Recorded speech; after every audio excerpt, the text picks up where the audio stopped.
अपने छोटे भाई कह सकते हैं, अपना बच्चा कह सकते हैं,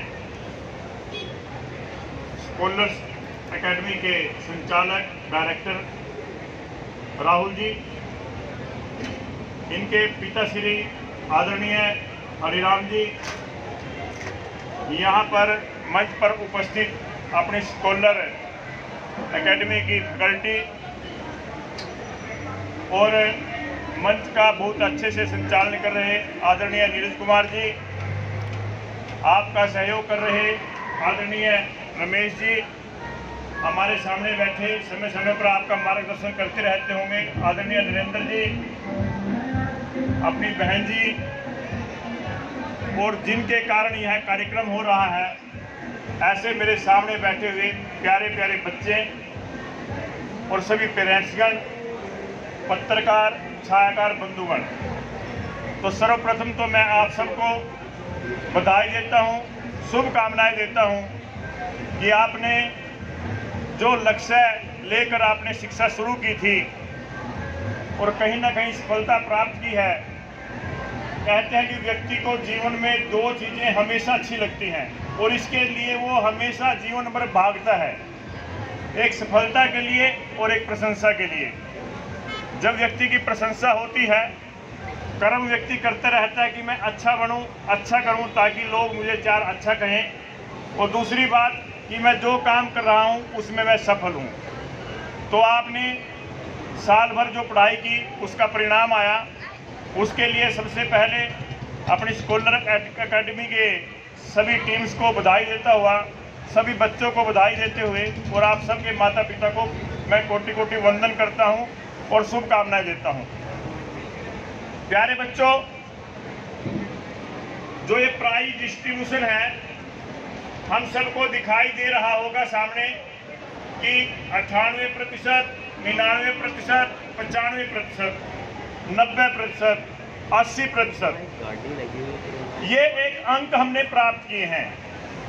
लेकिन हम जीवन को इन अंकों से नहीं माप सकते। आपने अच्छे अंक प्राप्त किए हैं, गुरुजनों ने बहुत आपको जोर लगाया है। ऐसा नहीं है कि जो बच्चे इन्हीं गुरुजनों से पढ़े थे और उनके 60% अंक आए हैं, 65% अंक आए हैं, कि वो कहीं पीछे रह गए। प्यारे बच्चों, जीवन में हमेशा सक्सेस स्टोरी अपने को ध्यान में करनी चाहिए। मैं आपको छोटी छोटी 2-4 बातें बताता हूं। महात्मा गांधी जी को सब जानते हैं, पढ़ाई में बिल्कुल सामान्य थे।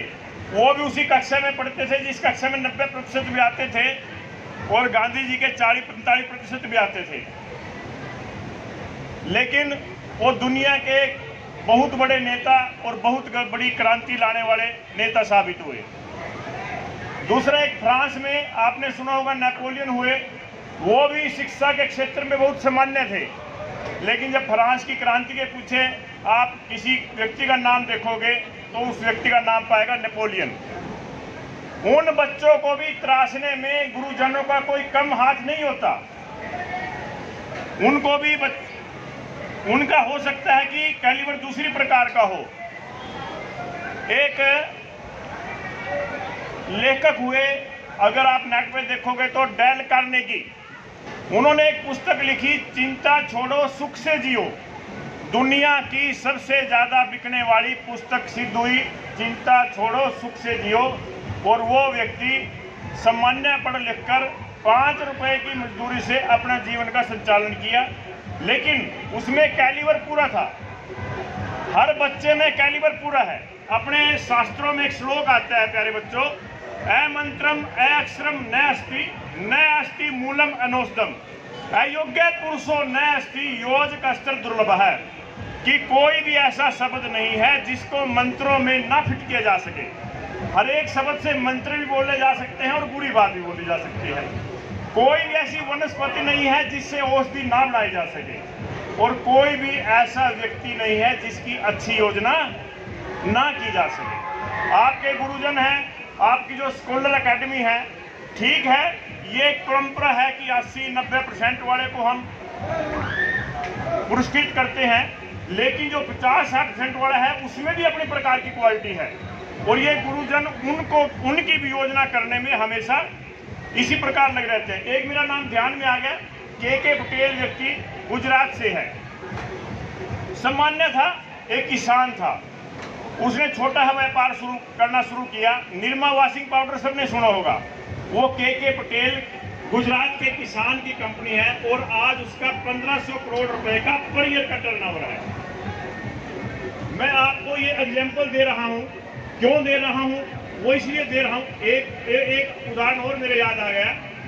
एक वामन तैराक हुए, वामन, उसकी एक टांग खराब थी। एक टांग खराब होते हुए वो विश्व के सबसे अच्छे तैराक सिद्ध हुए, विश्व चैंपियन बने। विश्व चैंपियन क्यों बने? सूरदास जी आंखों से नहीं देख सकते थे, बहुत सुंदर काव्य उन्होंने लिखा। इस प्रकार से हजारों ऐसे एग्जाम्पल है। कहने का भावार्थ यह है कि आप सब में अपार क्षमता छिपी हुई है। कुछ बच्चे स्टडी में पूरा ध्यान देते हैं, वो 90, 95, 100% नंबर ले जाते हैं, लेकिन जो बच्चा 50, 60, 70 पर रह जाता है, उनको यह कभी नहीं सोचना चाहिए कि हमें शिक्षा, ना ही टीचर सोचते और ना ही बच्चों को सोचना चाहिए। और जो पेरेंट्स मेरे सामने बैठे हैं, पेरेंट्स को भी ऐसी गलती कभी नहीं करना चाहिए कि मेरा बच्चा 60-70 पे है, ये तो जीवन में कुछ बन ही नहीं सकता। ये जीवन में बहुत कुछ बन सकता है। हर बच्चे में अपार क्षमताएं होती हैं। अब केवल उस क्षमता को समझना, उसको उभारना और उसको प्रेरित करना। और प्यारे बच्चों, आगे बढ़ता हुआ आपको मैं बताना चाहूंगा कि जीवन में प्रेरणा का, आपकी कामयाबी के पीछे प्रेरणा का कहते हैं कि 1% हिस्सा है और आपके पसीना बहाने का 99% हिस्सा है। आपको जब सफलता मिलेगी तो उसके पीछे आपकी 99% पसीना बहाने की सफलता मिलेगी। दूसरी बात, जीवन में जब भी आप संघर्ष करोगे तो कभी ना कभी अपने सामने ऐसा नहीं होता कि हम किसी परीक्षा में बैठे हों और पहली बार हम सफल। मेरी क्या गलती हो, गलती होना कोई बड़ी बात नहीं है, मेरी गलती दोबारा रिपीट ना हो, इस प्रकार का अपना रजिस्टर लगना चाहिए सब बच्चों का, ये गलती मेरी दोबारा रिपीट ना हो। और प्यारे बच्चे, ज्यादा बात ना कहते हुए आपको फिर दोबारा गीता की तरफ लेकर आता हूं। गीता के दूसरे अध्याय का 47वां श्लोक है, कर्मण्येवाधिकारस्तु मा फलेषु कदाचन मा कर्मफल हेतुर्भुर् मा ते संगोऽस्तु अकर्मणि। हमारा जो अधिकार है केवल कर्म करने का है। हमको ये सोचना है कि हम कर्म कितना, 24 घंटे में से जो हमारा लक्ष्य है, जहां पर हमने पहुंचना है, उस लक्ष्य को साधने के लिए 24 घंटे में से कितना समय अपने को चाहिए, वो अपने को देखना है। उसका क्या परिणाम रहा उसकी हमें कभी चिंता नहीं करनी है। इसी धरती पर, जिस धरती पर आप बैठे हो, 5160 वर्ष पूर्व स्वयं भगवान श्री कृष्ण का यहाँ पर अवतरण हुआ और उसने, आप सौभाग्यशाली हो, इसी पृथ्वी पर कहा, इसी धरती कुरुक्षेत्र की भूमि पर कहा कि आपका अधिकार कर्म करने में है, आप कर्म करते जाओ, फल तो मैंने आपको उसका देना ही है। कोई दुनिया की ताकत नहीं है आपका फल रोक ले। और मैं एक निवेदन और सब बच्चों को करना चाहूंगा, दुनिया में कितनी भी समस्या आ जाए, आपके बच्चों में आज परेशानियां बहुत हैं, दाएं की बाएं की बच्चों पे, कहीं गूगल की, कहीं नेट की। प्यारे बच्चों, गीता को हमेशा जीवन में अपना सहारा बना के रखो। जब भी मन करे आपका उसका एक श्लोक पढ़ के देखो, आपको बहुत शांति मिलेगी और रास्ता दिखेगा। क्योंकि दो चीजों का स्वस्थ रहना अपने जीवन की कामयाबी के लिए जरूरी है। पहला ये शरीर का स्वस्थ रहना और दूसरा मन का स्वस्थ रहना। शास्त्रों में भी कहा भी गया है, शरीर माध्यम खलु धर्म साधनम, कि धर्म आधारित कार्य करने के लिए सबसे पहला साधन शरीर है, मन पहला साधन नहीं है, शरीर पहला साधन है। प्यारे बच्चों, कुछ बच्चों को देख रहा हूं मैं, थोड़ा शारीरिक रूप से वो कमजोर हैं। अगर आपका लक्ष्य बड़ा है, आपने उस लक्ष्य को साधना है, तो हम सबकी ये जिम्मेवारी बनती है, सर्वप्रथम अच्छा भोजन खाएं। ये जो चाइनीज फूड है इनसे बचें, माता पिताओं का घर पे जो भी आपको अच्छा लगता है वो अपनी मम्मी से तैयार करवाएं, बाहर का भोजन कम करें। इस शरीर को एक मंदिर के समान मानते हुए इसको स्वस्थ रखें, क्योंकि स्वस्थ शरीर ही स्वस्थ मन रख सकता है। और उसके बाद मन अच्छा रखने के लिए किसी न किसी सहारे की हमेशा जरूरत पड़ती है। जिस प्रकार बर्तन को प्रतिदिन साफ करना पड़ता है, उसी प्रकार अगर बर्तन को आप प्रतिदिन साफ नहीं करोगे तो उसके आप दोबारा भोजन नहीं कर पाओगे, आपका मन ही नहीं करेगा। ये मन की सफाई भी प्रतिदिन सफाई करनी पड़ती है। जिस प्रकार शरीर का हम साफ सुथरा रखने के लिए स्नान प्रतिदिन करते हैं, कोई ना कोई, मैं सब बच्चों को कहता हूं और मैं राहुल जी को भी कहूंगा कि सवेरे अपनी एकेडमी में, वैसे तो इन्होंने पक्का शुरू कर रखा होगा, ऐसा है ही नहीं, कोई एक नियम बनाए, ऐसे 10, 20, 50 श्लोक कहीं के भी जरूर निकाले और बच्चों को सवेरे आते ही 10-15 मिनट एक श्लोक और एक उसका अर्थ। जो एनर्जी मन से अच्छी बात सुनकर मिलती है वो एनर्जी जीवन में कहीं नहीं मिल सकती। अपने को उत्साहित रहना, जोश में रहना सबसे ज्यादा जरूरी है। इसलिए प्यारे बच्चों, ज्यादा अपनी बात न बढ़ाते हुए आप सबको यह निवेदन करता हूं कि जीवन में अपना लक्ष्य बना के रखो, जीवन में संघर्ष करो, दाएं बाएं की बातों पे मत जाओ, कम से कम फोन का प्रयोग करो। फोन एक वरदान भी है, अगर आप केवल इसकी अपनी समस्याओं के लिए इसका प्रयोग करते हो तो वरदान है, नहीं तो फोन एक अभिशाप भी है। प्यारे बच्चों, इस आयु में फोन पर व्हाट्सएप बिल्कुल नहीं होना चाहिए, फोन पर फेसबुक बिल्कुल नहीं होनी चाहिए। फोन पर केवल नेट का प्रयोग करना, अपनी जो समस्याएं हैं उनका प्रयोग करना। बातें आपको बताने को बहुत ज़्यादा हैं, लेकिन मुझे नहीं लगता कि राहुल जी की एकेडमी इतनी अच्छी है।